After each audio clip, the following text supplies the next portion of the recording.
Hello, আসসালামু আলাইকুম। সবাই কেমন আছেন? আশা করি আলহামদুলিল্লাহ ভালোই আছেন। আমিও আলহামদুলিল্লাহ ভালো আছি।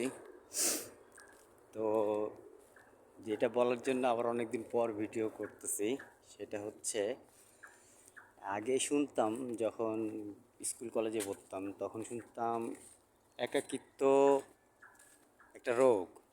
কিন্তু তখন এই কথাটার মর্মটা বুঝতাম না, একাকিত্ব কাকে বলে। কারণ তখন বন্ধু বান্ধব সবাই ছিল, একসাথে ছিলাম, সময়গুলি অনেক মধুর কাটতো। তো এখন বুঝি যে একাকিত্ব কী। এই যে এখন অফিস থেকে বের হয়ে সম্পূর্ণ একা অনেকখানি রাস্তা হাঁটলাম আর চিন্তা করলাম, এটাকেই মনে হয় একাকিত্ব বলে। একাকিত্ব জিনিসটা আসলে অনেক খারাপ।